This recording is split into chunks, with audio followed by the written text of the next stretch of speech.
Meeting of Finance Committee to order. Roll call, please. Mr. Eckhoff, Mr. Dunnell, Present. Mr. Hess, Ms. Polk, Present. Ms. Weber, Ms. Parker, Present. Mr. Swanson, Present. Mr. Featherling, Mr. Miller, Mr. Long, Mr. Hunter, Ms. Foster, Ms. Armour Earps, Mr. Lowy, Present. Mr. Wheeler, Mr. Alexander Hildebrand. Present. We have a quorum. Could I have a motion to allow Ms. Parker, Mr. Swanson into the meeting remotely? First by Mr. Lowy, second by Mr. Alexander. All those in favor? Aye. Opposed? Passes. It does pass. Okay. And then could I have a motion to approve the August 28th minutes? Oh wait, I gotta stop. I gotta back up a second here. Do we have any public comment? I don't see any. No public comment. Okay, now we will move on. I have a motion to approve last month's minutes. Polk. First by Dr. Polk, second by Mr. Featherling. All those in favor? Aye. All opposed? Okay, motion carries. Good deal. No presentations this morning, correct, Kelly? Okay, and we'll move on to finance. Finance department with Mr. McCarty.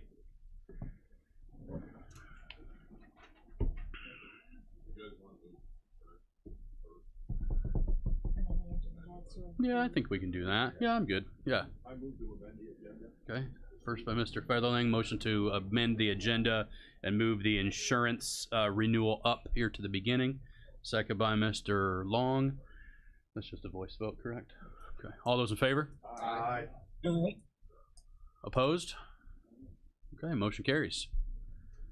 So Anita, the floor is yours.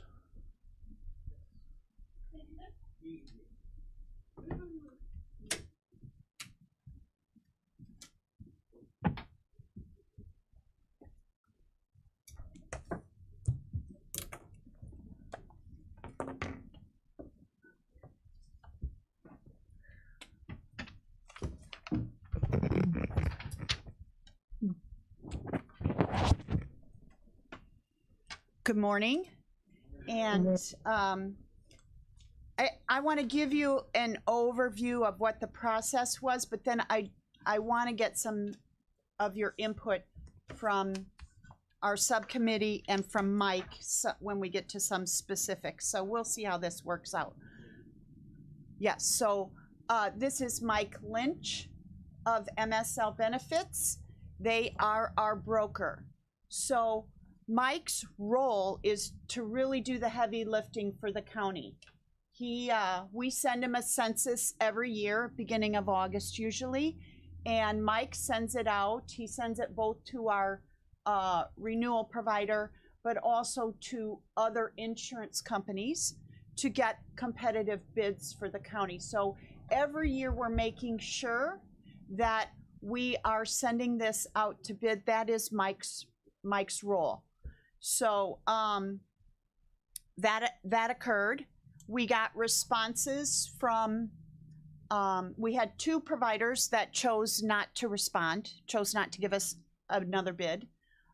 We had responses both from Blue Cross Blue Shield, which is our current provider, and United Healthcare, which they do quote for us every time.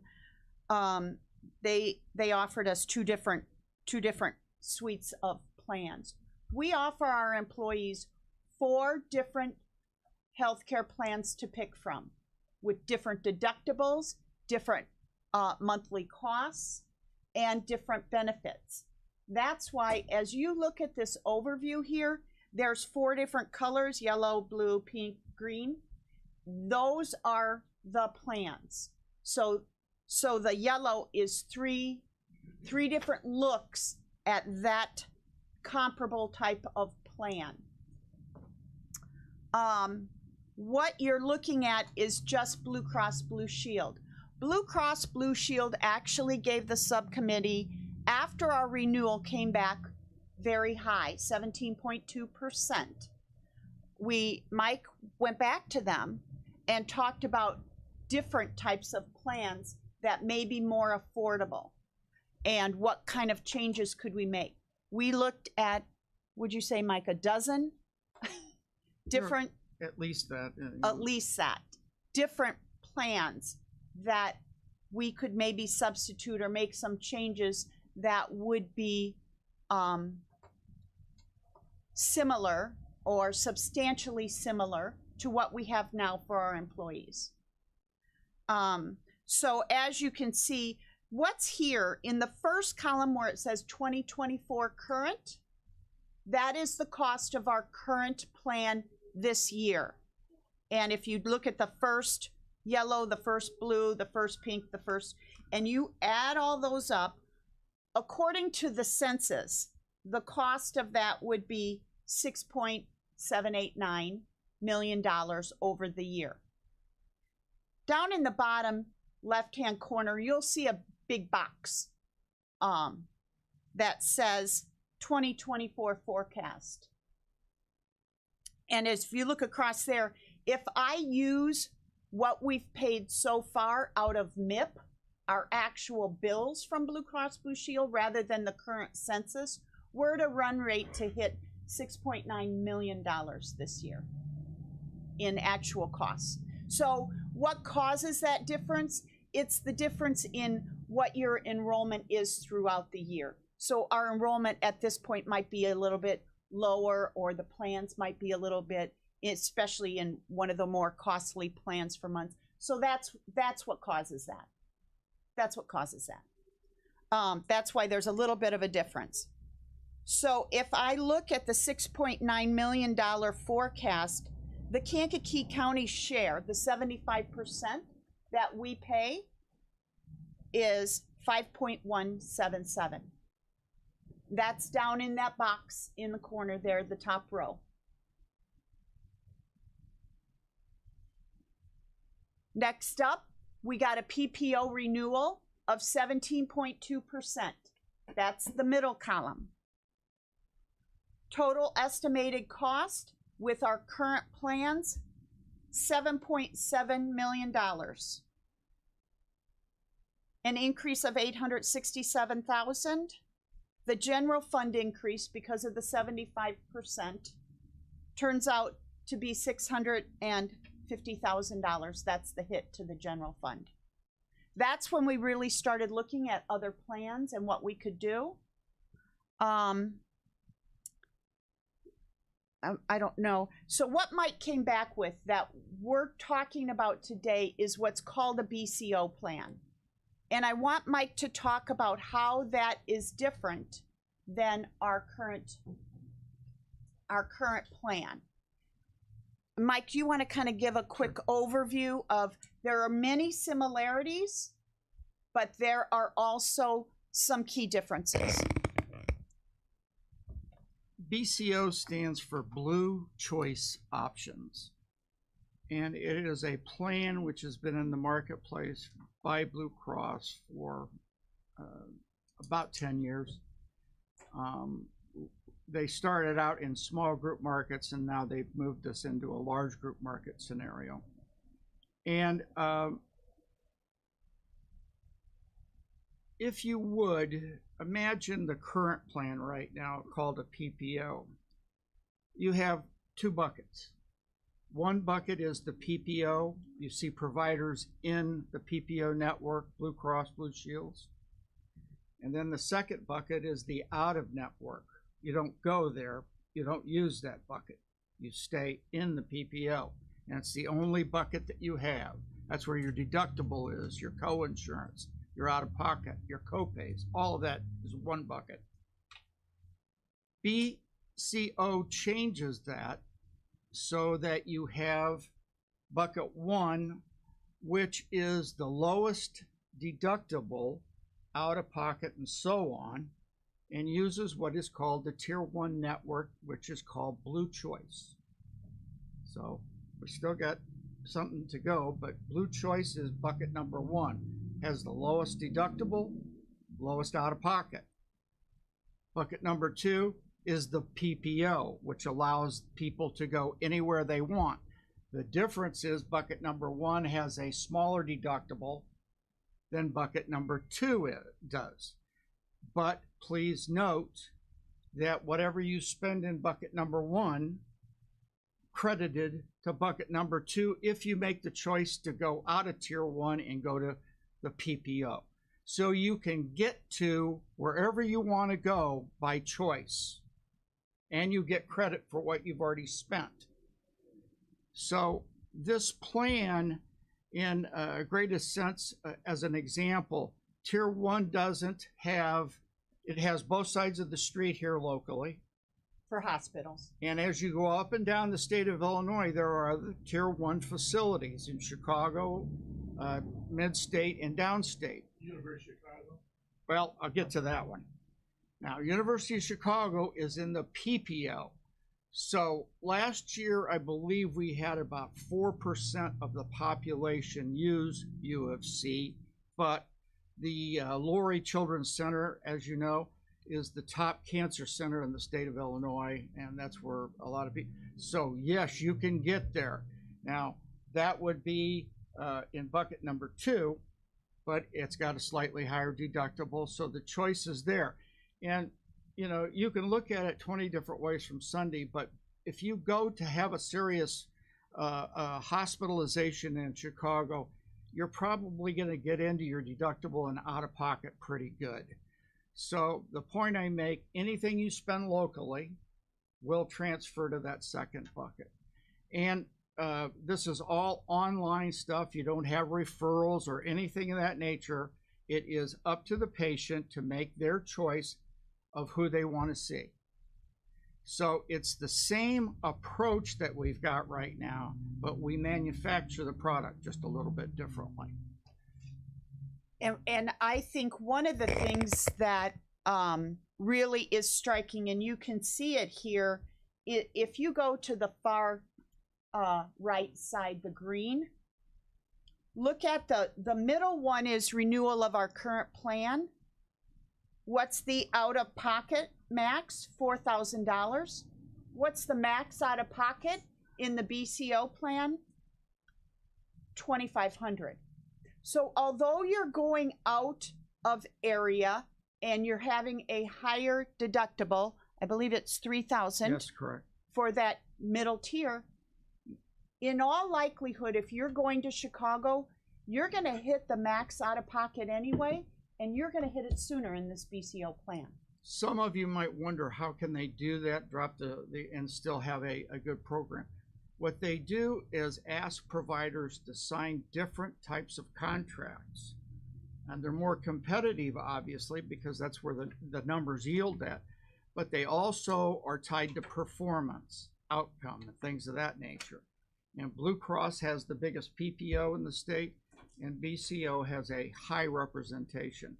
So both sides of the street, again, Riverside and St. Mary's are both in it under all the correct names, I believe. And all their physicians that are tied to them are in it. So a lot of the people are not going to notice anything different in terms of what they've got now if they have the $1,000 plan. But another thing I would point you to as we go from right to left is in the pink columns, you'll see that BCO offers a $4,000 option, which from the middle plan is $1,000 less than what was there before. So that's kind of a good promotion there. Out of pocket is the same. Then further to the right in the baby blue colors, the BCO 1201 plan is a $2,500 deductible versus a $2,800. And if you drop down to where it says out of pocket single, it's $4,500 versus $5,600 in the plan that was there before that. The last plan is a $6,000 deductible, and after that it goes 80% to $7,000, and that is different, but that was the closest plan that we could get to what was there and have it save money. So across the board, you'll see that, you know, we started at the high 17s. Right now, we've gotten it down. If you renewed the as was, it was in the 14% range, and BCO has gotten it down to under 7%. And so right there, I think it gives everybody the flexibility to use the people they want to use, just making choices on where you go, and at a price I think is pretty, high, drop down from 17 into the 6.8 range. So that's it in a nutshell. Right. So then, if you look at in the solid black box in the lower left-hand corner, and we compare what the hit to the general fund is, well, the total increase, the BCO plan drops from a renewal of our current from 7.7 million down to 7,247,000. 7,247,000 saves us, almost $500,000, and we 5.4 million Kankakee County share. So the increase to the employee is 6.8% this year, as opposed to if we stayed with our current plans, they're looking at another 15% increase. Last year they got a 13%. For our employees, any increase they get is getting eaten up by health insurance cost, and there's nothing left for the increases in housing, in groceries, in gas, and everything else. By switching to this BCO plan, we feel it's the best thing. One, it's affordable for the county, and number two, for our employees, it's the least amount of impact on our employees at the most cost-effective rate that still lets them afford to be able to stay in Blue Cross, where they have clearly demonstrated they wanted to be. Now, as a final comparison, the numbers of the United Healthcare Choice Plus is listed below, and that's at 7.215. So it puts us comparative to what those United Healthcare options are as well. So that's also, then we can feel good that even looking at other providers, what we've done for our employees is the best we can do. And we feel like it's a marriage between great coverage, great provider, and affordable costs for everyone, both the county and our employees. Okay, guys, sorry, gentlemen on the subcommittee, did I miss something? I'll just say something. So I would like to thank our team, Craig Long, Aaron Dunnell, I was in there, Mike Lynch, and the most important person is Anita. I know you've spent so much time on this, and we really appreciate that. We wanted to find a plan that was the least impactful on our employees while still providing the Blue Cross Blue Shield, and I think we did that with the local deductible and the price that we save. When we came back to 17.2%, we had to take a look at it. There was no other option. We have to have the best interest of the county, but also the best interest of the employees, and I think this plan does that, and that's all I'll say.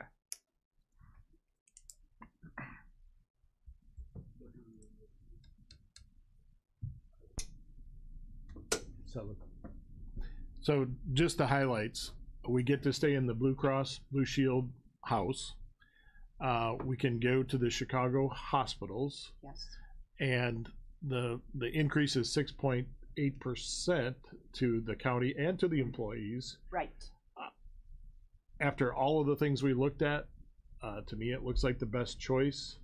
And the deductibles are manageable, especially the fact that you can apply whatever you've used as a deductible locally to what you might have to go to Chicago with. So, and the other thing that I thought was interesting too is that that would also apply to other hospitals in Illinois. Am I right about that, Mike? Yes, I mean, as I said in the committee meetings, you've got tier 1 facilities up and down the state.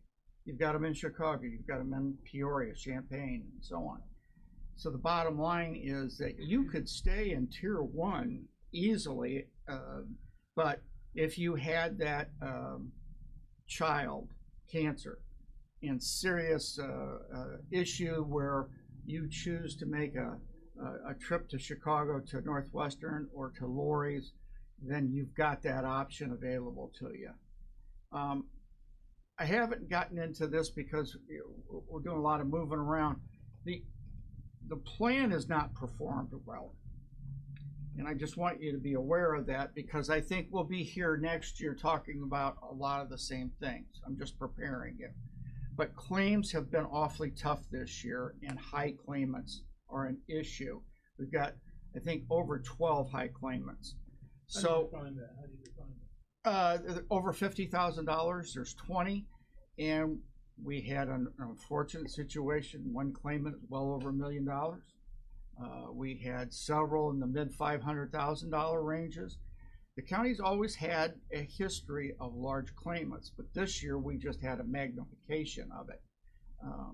Is there a nexus there in terms of age at all or not? No, I don't think so, because in many cases we see cancers, mental health issues, in mid-range folks that are right in the middle of their lives.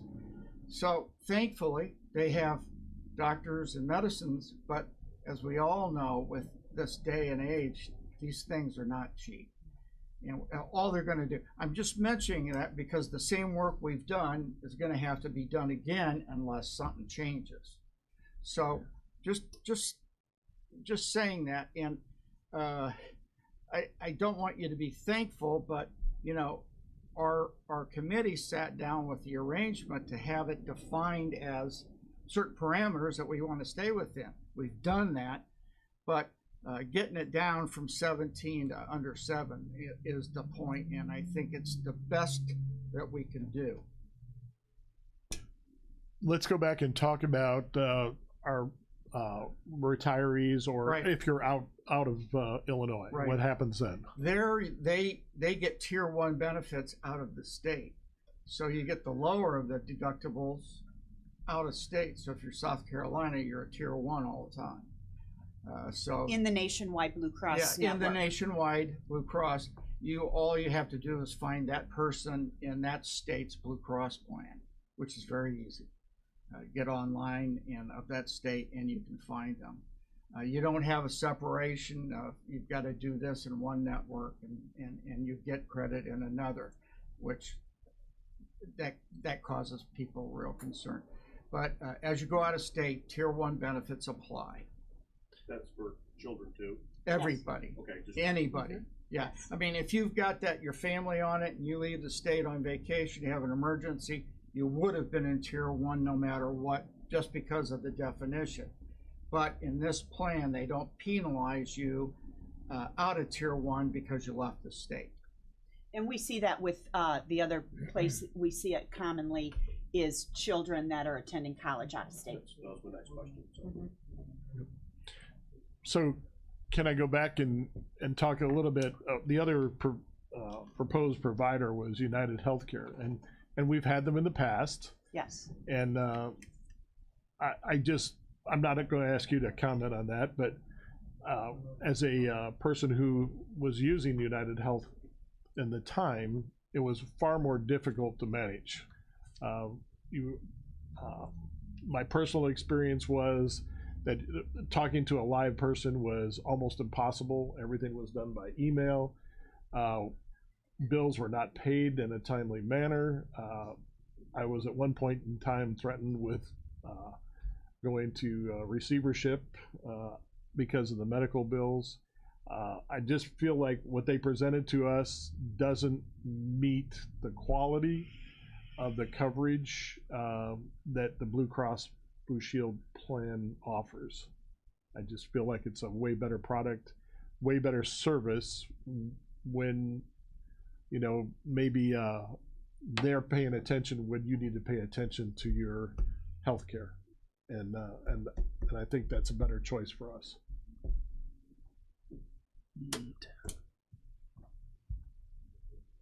Anita, what to if you work here and you mid salary range, what do people pay for like a family of 4 out of their check? shoot. Off the top of my head. I don't have it in front of me. I'm sorry. You know what I need?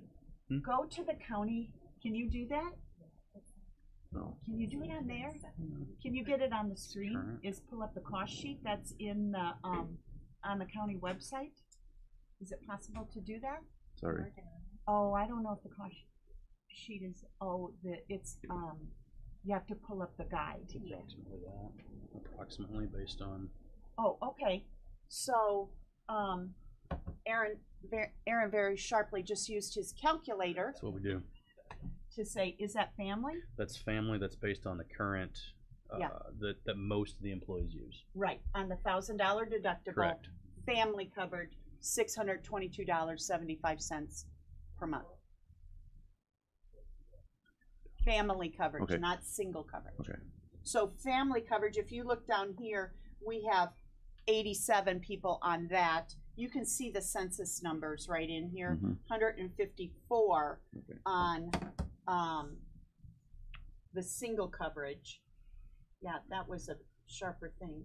You can tell I'm not It's all good. thinking here this morning. It's all good.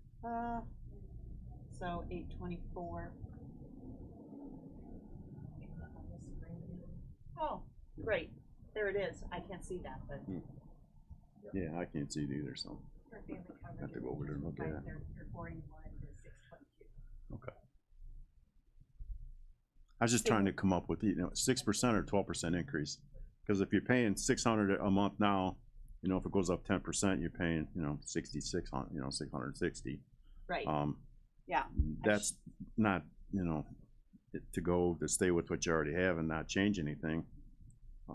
It doesn't seem like, 6% doesn't seem like too much compared to what everything else is going up. But it's not fair to say to increase anything without really thinking about it really hard. I always put myself in this situation, and that's a tough amount. Right.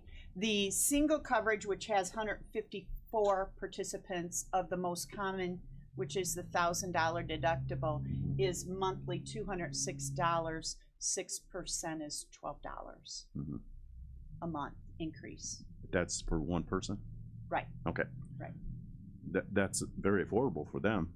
It's not much, but when you got a family of four, it's a Right, it's a bunch that's more. right. So, Right, always. So it's a lot. 17% is way Yes. out of line. Yes. Yeah, and I need to say this, and not because you said something negative. I don't want my counterparts at United Healthcare to read minutes and think that I didn't stand up for them. But they, like a lot of other organizations in the marketplace, have what they believe are preventative and cost-effective measures to apply to claims. And so I would say that many times each carrier has its own set of problems. And Blue Cross has had them, but they're a very good company. They're well run, and so too are the United Healthcare plans. But there we have some differences relative to, some network differentiations, but not all that much. But I think everybody has their own set of problems, so I'll leave it at that. Mike, I apologize. I really do. My situation was very different than most employees at that time. My wife was institutionalized, and we had problems because we were in two different networks. She was not. Right. And to be honest, I went to Mike, and those problems got resolved pretty quickly. And I do thank Mike for that. But that was my personal experience. I understand that very much. Personal problems relative to situations like that dictate how you're going to look at it. Right, and it is, I will say, it is those high-cost claimants that I may end up speaking with too. That's really where the measure becomes when you're very ill and things are hard and you're struggling, that you just want things to go smoothly. And I will say we really don't get calls regarding Blue Cross. We just really, And their I do- service is exceptional. I'm gonna bring a report or send a report today. It just came in last night for the last month that we have on record, August of this year. The group is running at about 127% loss ratio, which means 27% more premium than they've taken in. Right, that so they they're paid out. spending more in costs. And at one point, it was 151%. Right. So there are safeguards built into all insurance contracts. Certain claims over certain dollar amounts, they don't apply to you in terms of the renewal. So they did a very good job this year on the claims, and anything in this contract over $110,000, they don't apply to the renewal. So, but this month it went down a hair, but it's still continuing. So I'm glad we got the renewal last a month and a half ago rather than today, because I did some quick calculations last night. Otherwise, it would have been about 18%, 18.2 or 18.3. So the way they do it is dependent upon what's in the house. So they're going to stick with that. And I'm not asking anybody to feel sorry for Blue Cross. They make a lot of money annually as a nonprofit, but they run their show pretty well too. So yeah, it's a little needle. Mm-hmm. Okay.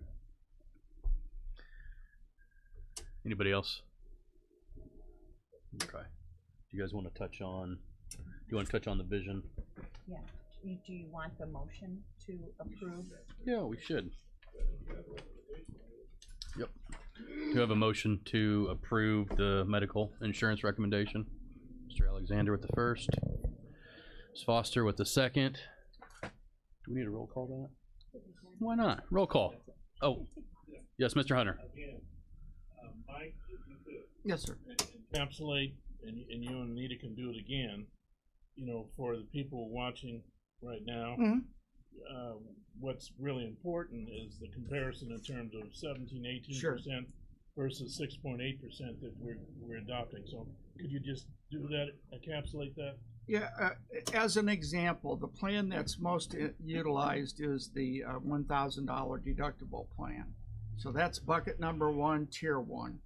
Bucket number 2, in that case, would require you to satisfy a $2,500 deductible. So let's say I have a health scare here locally of $1,000. I go to Chicago, they're in PPO. I would owe an additional $1,500 to reach $2,500 deductible. And then you're out of pocket, there's only one, and it stays the same in tier, well, just the difference in deductibles, how the out of pocket. So we've got 3 buckets instead of 2, and all of this information will be given to the entire group through the use of these benefit highlight designs that Anita and I put together, send it out, and any questions that she can't answer, they'll come to me. And in all of these plans, I think there's a little bit of tweaking that's being done, and for the 3 buckets, we're getting some better benefits if you can find a way to stay in that tier 1 column. And that's across the board. I think everybody will be satisfied. And I'm going to say this, and I could be off mark, but we don't hear from people very often in these plans. They get it.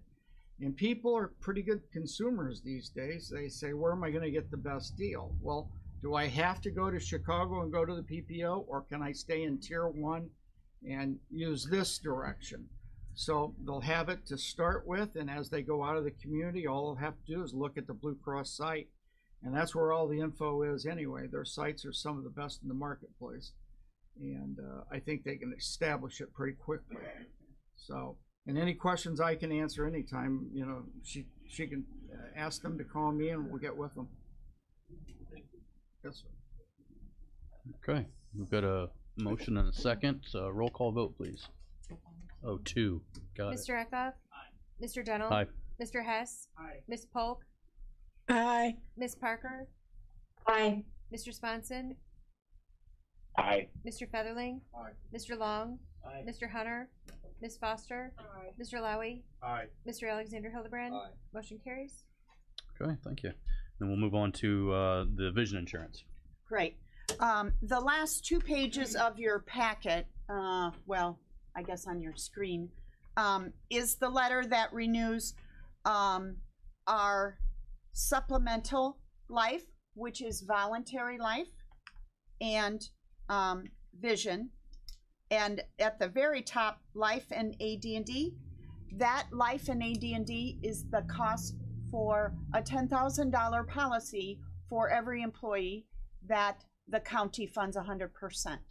So the county funds a $10,000 policy for each of our employees.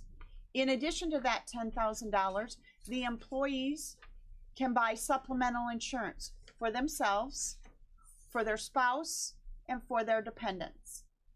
So you can look at the rates all the way down. Current rates, there's 2 columns, current rates, renewal rates, both life and vision all stay the same as they are right now. It's a renewal of the rates and locking those in. The life insurance rates, which is all those columns except the bottom 4, that is a 1-year renewal to January 1st, 2026.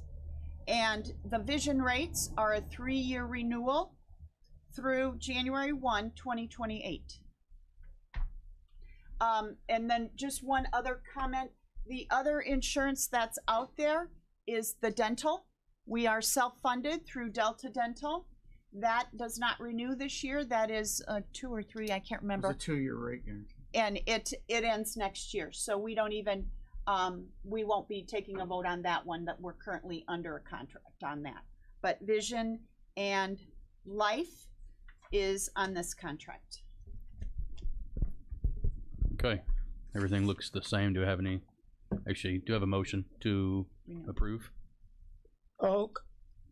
Dr. Pogue, Mr. Eckhoff with a second. Okay, discussion, yes, Mr. Hunter. Thank you very much, Mr. Chairman. Nita, Matt, how often you guys meet on the insurance? Well, this How much do you interface with with these guys? with these 3, that was a new subcommittee this year that Chairman Wheeler asked for, just so that, and I don't, did we meet 4 times? Something like that, 3 or 4 4 times through the process, That's 3 or fine. 4, something like that. Okay. And Mike, how often you interface with Anita and she passes that along? Or to- Kelly?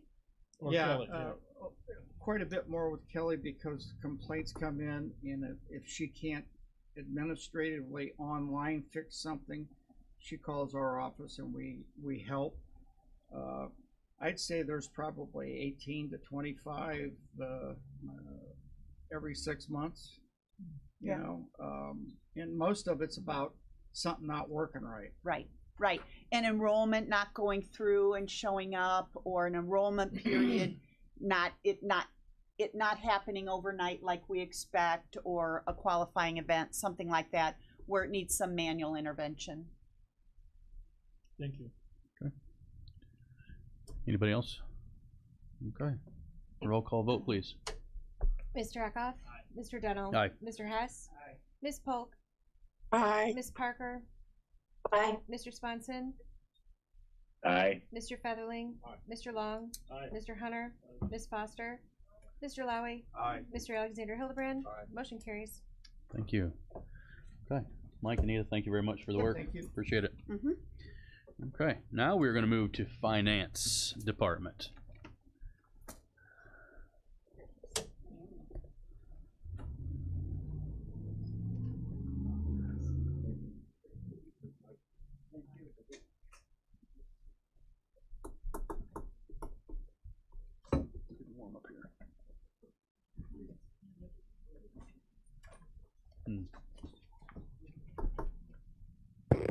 Good morning.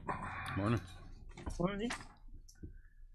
So we'll start out with the regular monthly receipts of taxes and other items. I won't spend a lot of time other than I added one new piece of information, the very last page of those documents, and that was an estimate for the personal property replacement tax for the state fiscal year 2025 as compared to their state fiscal 2024. And we're the third line from the top on that report. And it's showing that this particular tax could still drop about $700,000 additionally from what we've already seen. So we're trying to calculate into our annual budget as we're working on that, but I wanted to pass that along. On that PPRT report, I drew a line just so you could see the difference of when the state fiscal starts and ends versus our fiscal overall, and the numbers that we received tie out to the 2024 number.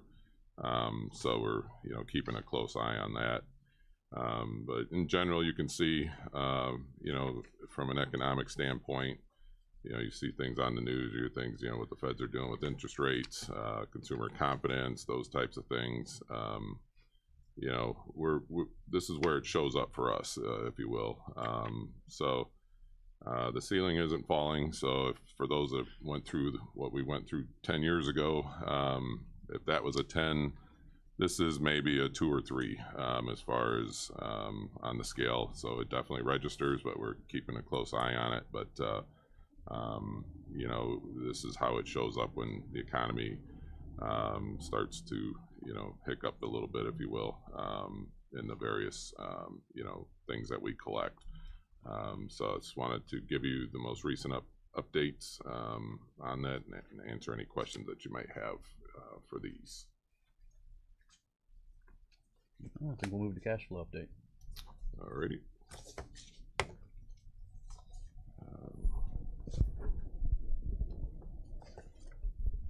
So for the cash flow update, I don't have anything specific to highlight other than, as far as keeping up with and adjusting as the treasurer, does our property tax distribution. And then, the ebbs and flows. This month we paid a lot of additional claims in that claim line, but there was 3 different, almost like a 3 payroll month, but it was a 3 claim month, just the way the dates landed. So it'll ebb and flow that way, but no issues or concerns for this report, unless there's any questions. Okay. Didn't see any claims not recommended. Well, we have some. Actually had 2 that I made a copy of. Both were state's attorney and both said see previous notes, so we processed them. But if anybody's interested in seeing them, I have them if you'd like to see them. So we'll keep moving. They are paid, so we didn't hold on to them as we discussed last month. So. Okay. And monthly claims, anything to note there? No, nothing specific. No, if anybody has any questions on that, it's pretty standard. To go, we'll need a motion on that though. Do I have a motion to approve monthly claims? Mr. Long, second. Mr. Lowy. Roll call vote, please. Mr. Eckhoff? Mr. Dunnell? Aye. Mr. Hess? Ms. Polk? Aye. Ms. Parker? Aye. Mr. Swanson? Mr. Featherling? Yes. Mr. Long? Aye. Mr. Hunter? Ms. Foster? Mr. Lowy? Aye. Mr. Alexander Hildebrand? Motion carries. Okay, very good. Let's move on to FY25 budget update. Yeah, I just wanted to let everybody know that we're in communication with all the departments, or not only the general fund but the special funds, grant activity. The budget document will be here next month, and then it goes on what the state requires as a public display. We put it online. There needs to be 15 days between that date and then the final vote, and there's more than 15 days between the regular October finance and the regular November board.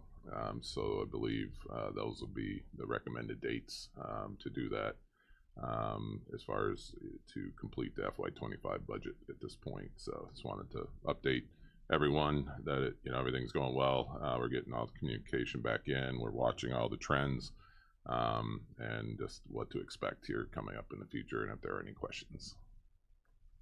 Okay, thank you. Let's move on then to the SKDO audit engagement letter. Yeah, so these are two items that we handle annually.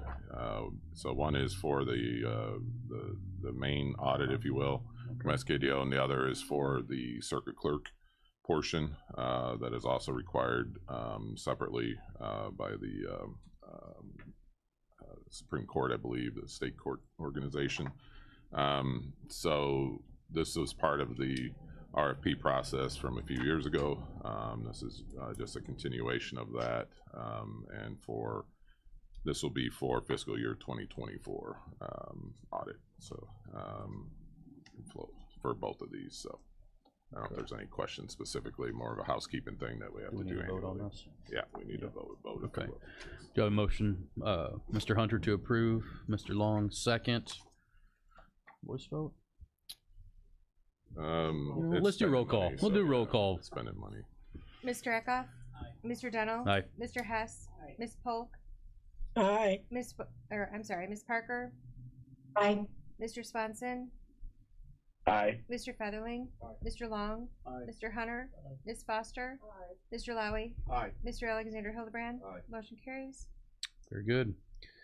Okay, moving on to the next. All right, the next one is to amend, we just did, the board did a resolution to fund the county detention center project.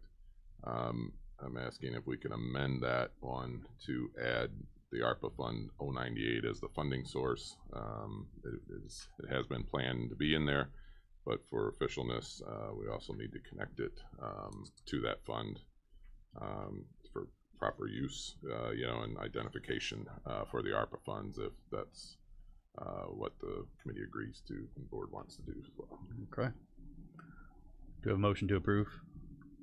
Parker. Mr. Long, second. Dr. Parker. Sorry, Tinker Parker. Mrs. Parker. Goodness gracious. Anyway. We need a voice vote on that one. Okay.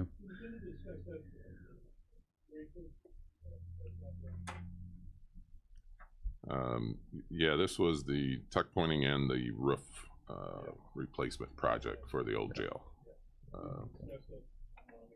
Yeah, the bids and everything. Yeah, so everything got approved from the bid process. We just need to add the funding source to it. So that's what we're doing.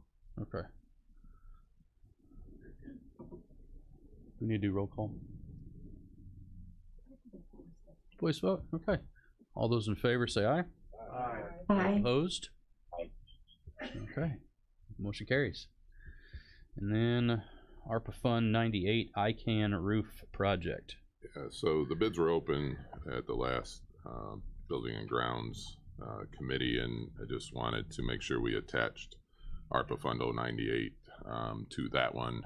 That should be going to the next full board meeting for that project. So I just wanted to make sure we amended. The lowest bidder, if it's still the most responsible one, was $362,650 from my notes from Langlois, and then also adding in the architect fee of $35,359.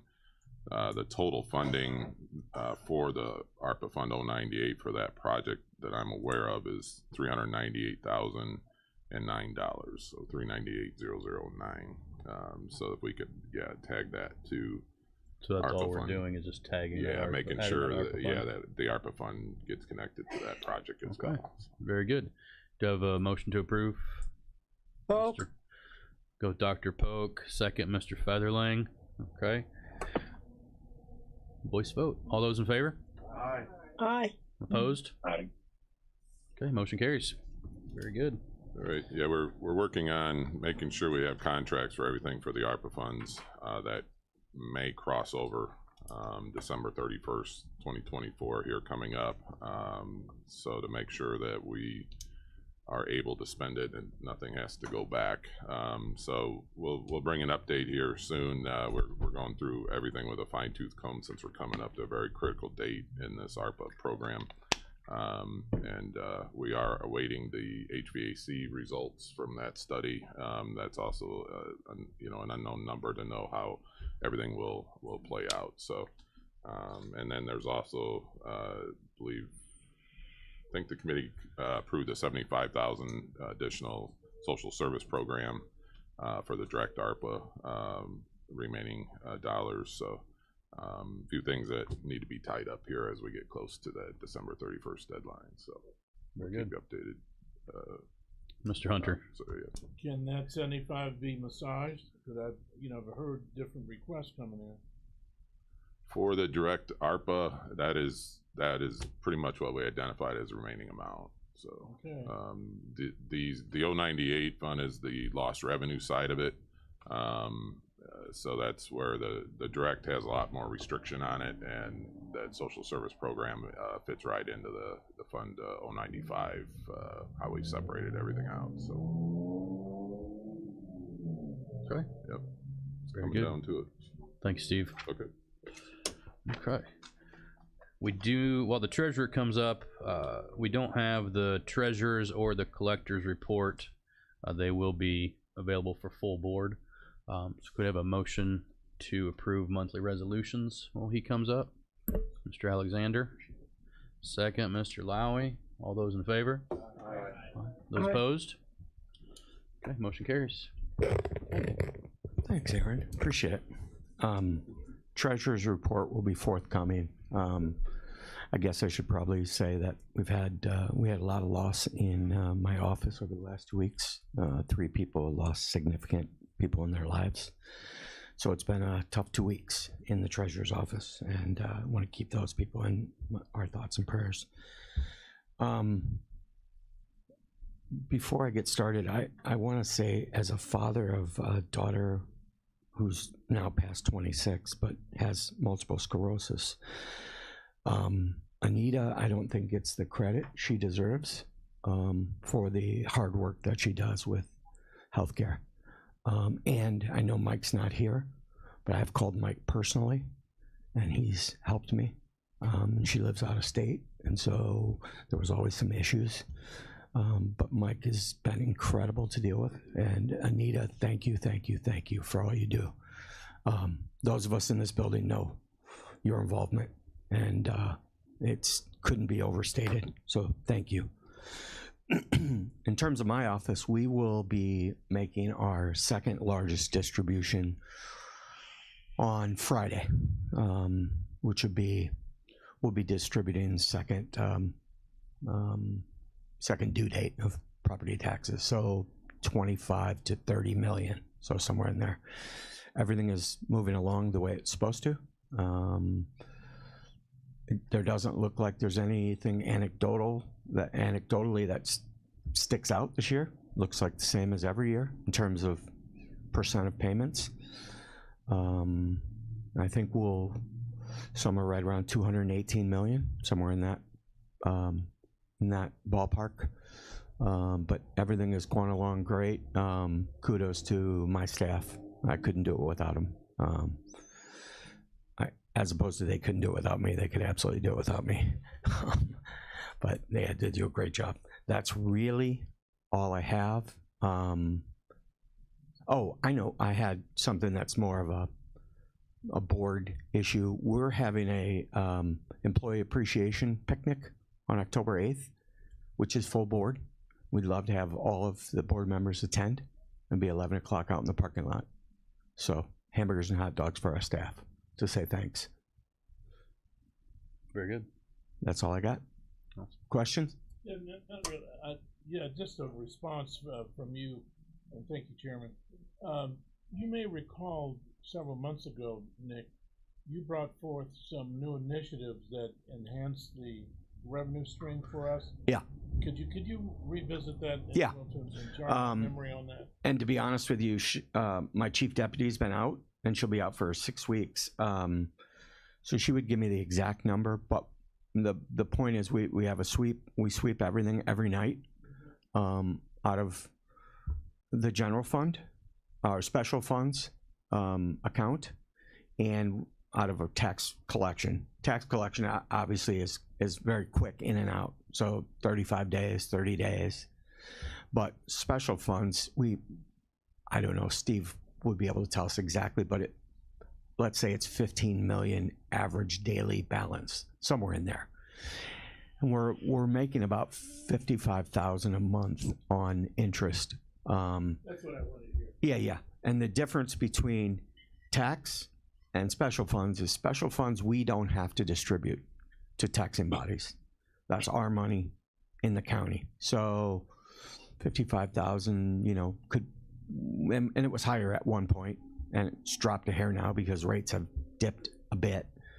But it'll be about $750,000, which is nothing to sneeze at, right? If not just for a rainy day fund. And we don't have to disperse that to taxing bodies. Now, everything we make on tax revenue, all the interest we make on that is prorated to the taxing districts based on the percentage they're supposed to get. So, and we have pushback sometimes. They would like it sooner.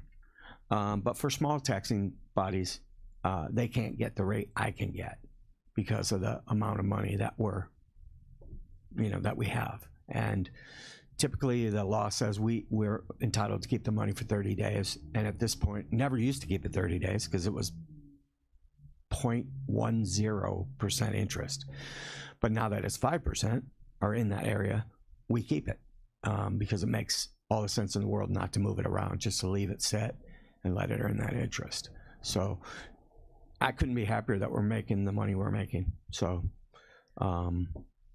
we'll continue to do it, and it's a double-edged sword. If the rates go down, they go down. If they don't, at least we're making some interest. And it's the first time since I've been here that we've actually made any appreciable interest. So Very good. Thank you. thank you. Have a good day. Thank you. Okay. Moving on here to mileage for animal welfare advisory committee members. I believe it was last month we talked about the mileage for those on the waterway committee. So this would really be following in that, follow the same federal guidelines, go to full board. I don't know exactly what the mileage rate is right now. 63, 68 cents a mile, something like that. So that is what we're looking at on this. So we have a motion to approve. Polk. No, so the two that are left in old business, we need to keep those separate. So okay, first Mr. Featherling, do I have a second? Dr. Polk on the second. Okay, very good. Let's go ahead and do a roll call vote. Why Mr. not? Eckhoff? Mr. Duddle? Aye. Mr. Hess? Ms. Polk? Aye. Ms. Parker? Aye. Mr. Swanson? Mr. Featherling? Mr. Long? Mr. Hunter? Ms. Foster? Mr. Lowy? Aye. Mr. Alexander Hildebrand? Motion carries. Motion carries. Very good. Thank you. Then we'll move on to the state's attorney's appellate prosecutor program funding, which I believe is essentially a renewal, something that we do every year. So I have a motion to approve from Mr. Hunter, second from Mr. Featherling. Do we have any discussion at all? No? Very good. Let's do roll call vote there too. Mr. Eckhoff? Mr. Duddle? Aye. Mr. Hess? Ms. Polk? Aye. Ms. Parker? Aye. Mr. Swanson? Mr. Featherling? Mr. Long? Aye. Mr. Hunter? Ms. Foster? Mr. Lowy? Aye. Mr. Alexander Hildebrand? Motion carries. Very good. Thank you. Okay. I don't see anyone from the auditor's office, so we will take a motion to adjourn. First by Mr. Hess, second Mr. Lowy. He had his hand up first. It's okay. I know it is cold, isn't it? Not up here though. Anyway, all those in favor? Aye. Aye. All those opposed? Okay, motion carries.